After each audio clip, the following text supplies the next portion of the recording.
Doctor Liaquat Ali, আপনি নিশ্চয়ই দেখেছেন যে যখন জলাবদ্ধতা হয় ঝুম বৃষ্টিতে খুব চেনা দৃশ্য হচ্ছে যে ম্যানহোলের যে জায়গাটা আছে সেখানে কোনো একজন মানুষ একটা বাঁশ নিয়ে চেষ্টা করছেন যে ম্যানহোলটাকে পরিষ্কার করার, এবং তিনি ক্ষতিগ্রস্ত মানুষটি হয় তার ব্যবসা প্রতিষ্ঠান পাশে আছে অথবা তার বাসাটা ডুবে গেছে। আমি যেটা জানতে চাচ্ছিলাম যে কমিউনিটি বেস কোনো ওয়াটার লগিং ম্যানেজমেন্ট আপনাদের আছে কিনা, মানে আমার ব্যক্তিগতভাবে জানি না, ধরেন কোনো একটা পাড়া মহল্লায় নির্দিষ্টভাবে, কারণ সেখানেও তো লোকাল গভর্নমেন্ট কাজ করে, যে ওই জায়গাটাতে যখন জলাবদ্ধতা তৈরি হয়ে গেল, আপনি যেহেতু বলছেন যে সিস্টেম কাজ করছে না, আমার ড্রেনেজ ব্যবস্থা লক হয়ে আছে, আমার পাম্পগুলো কাজ করছে না বা যা কিছু, কিন্তু আমি মানে ওই সময় তাৎক্ষণিকভাবে কমিউনিটি বেস কোনো প্ল্যানিং আছে কিনা আমাদের এই আপনাদের সিস্টেমের মধ্যে?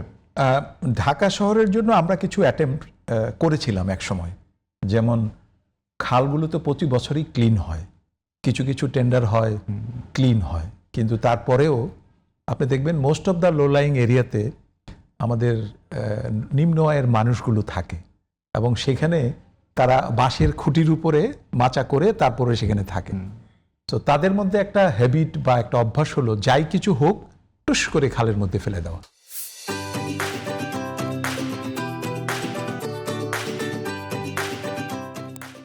তার মানে একদিকে আপনি ক্লিন করে আসতেছেন, 1 মাস না যেতেই ওটা আগের অবস্থায় ফেরত চলে আসতেছে। তার মানে কি, পানির ফ্লোটা আটকাই দিচ্ছেন, দুর্গন্ধ ছড়াচ্ছেন, মশা বা ডেঙ্গু মশা এইসবের জন্ম দিচ্ছেন। তো এই কারণে আমরা প্রত্যেকটা খালের পার বাধাই করে গাছ লাগানোর চেষ্টা করেছিলাম এবং কমিউনিটিকে মোবিলাইজ করার চেষ্টা করছিলাম যাতে করে তারা এটা, যেটা উনি বললেন যে বর্জ্য ব্যবস্থাপনাটা যেন প্রপারলি অন্তত খালে না যায়। তো এটা আসলে মানে খুব একটা সাকসেসফুল হয় নাই।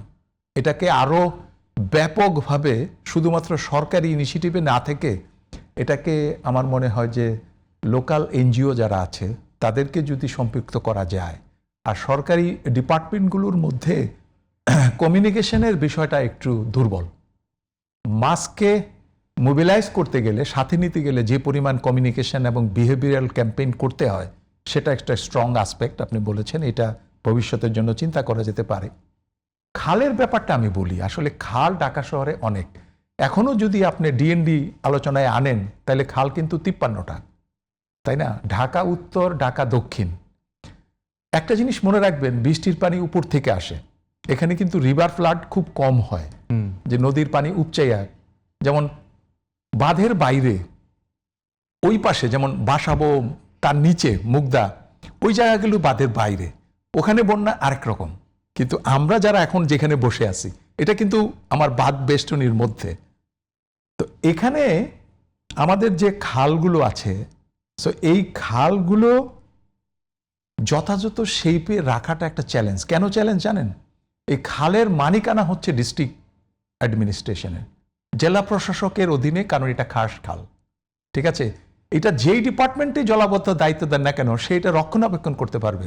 এটার এনক্রোচমেন্ট নিয়ে যদি কোনো অ্যাকশনে যেতে হয় তাহলে কিন্তু ডিস্ট্রিক্ট অ্যাডমিনিস্ট্রেশন। না, আমি একটু খালের বাইরে আমি বলছিলাম যে ওয়ার্ড ভিত্তিক, ধরুন সেখানে তো একজন কাউন্সিলর থাকেন, সে এবং সিটি কর্পোরেশনের নিজস্ব লোকবল থাকে, সেটি আসলে কোনো ধরনের এই ওয়াটার লগিং ম্যানেজমেন্ট কমিটি আমি আসতেছি কমিউনিটিকে এনগেজ করে। হ্যাঁ, আপনি যদি খালটা আজকে উদ্ধার করে দিয়ে আসেন, এই 1 মাসের মধ্যেই দেখবেন ওই জায়গাটা আবার দখল হয়ে গেছে।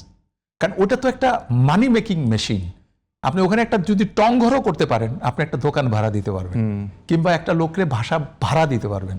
তো এই জন্যই বলছি যে এটাকে প্রশাসন প্লাস কমিউনিটি দুইটা একত্রে যখন কাজ করবে তখন কিন্তু এই জিনিসটা ভালো ফাংশন করবে। আরও একটা কথা বলি, যে এই যে উত্তর দক্ষিণ ভাগ করেছেন, আপনি তো প্রশাসনিকভাবে চিন্তা করেছেন, কিন্তু হাইড্রোলজি এইভাবে ফাংশন করে না। কারণ হাইড্রোলজি সবসময় ফলো করে তার হাইড্রোলজিক্যাল বাউন্ডারি, যেখানে ঢালু সেদিকে পানি গড়াবে, তাই না? আপনি জোর করে পানিকে উপরের দিকে গড়াইতে পারবেন না। সো আমাদেরকে কাজের সুবিধার জন্য আপনি অ্যাডমিনিস্ট্রেটিভ ইউনিট ভাগ করেন, কিন্তু যখন জলাবদ্ধতা মোকাবেলা করবেন তাহলে দক্ষিণ উত্তর একত্রে একসাথে বসে এটা কাজ করতে হবে, তাহলে এটার সলিউশনটা বেরোবে না। কারণ আপনার অংশের খালটা আপনি পরিষ্কার করে বললেন যে আমি তো করছি, কিন্তু আপনি যদি না করেন তাহলে কম্বাইন্ড রেজাল্টটা হাতে পাওয়া যাবে না। আরেকটা জিনিস আপনি বললেন যে আধুনিক নগরায়নের ক্ষেত্রে একটা ইনিশিয়েটিভ খুব চমৎকার আপনি নিতে পারেন, সেটাকে বলে আর্টিফিশিয়াল রিচার্জ। আপনি যেই বিল্ডিংগুলো করেছেন কিংবা যেই বিল্ডিংগুলো করবেন, সেখানে যদি বৃষ্টির পানি ধরে আপনি যদি একুইফারে রিচার্জ করতে পারেন, কারণ আমার ঢাকার ওয়াটার টেবিল অনেক নিচে চলে যাচ্ছে, একুইফারের ভিতরে যথেষ্ট জায়গা আছে, আপনি পানিটা যদি সেখানে দিয়ে দেন তাহলে বৃষ্টির রান অফটা কমে যাবে, তার মানে জলাবদ্ধতার প্রকোপটা কমে যাবে। এটা একটা অপশন। আরেকটা অপশন চায়নারা ফলো করতেছে, এটার নাম হলো স্পঞ্জ সিটি। আপনার একটা স্পঞ্জ পানির ভিতরে দিলে পানিটা শুষে স্পঞ্জ নিয়ে নেয়, পরে চিপে আরেক জায়গায় ফেলে দিতে পারেন। সো আপনি কিন্তু চাইলে আপনার যদি বড় বড় স্টেডিয়াম থাকে, আপনি স্টেডিয়ামের উপরে কোনোদিনও বিল্ডিং করবেন না। সো তার নিচে যদি আপনি কোনো আন্ডারগ্রাউন্ড রিজার্ভার বানান আর পানিটা যেটা রান অফ হইতে পারতেছে না এখানে অল্প সময়ের জন্য স্টোর করেন, পরে আস্তে ধীরে যখন বৃষ্টিটা কমে যাবে তখন সরাইতে পারেন। তো এটাকে বলে স্পঞ্জ সিটি কনসেপ্ট। এভাবেও আপনি চিন্তা করতে পারেন।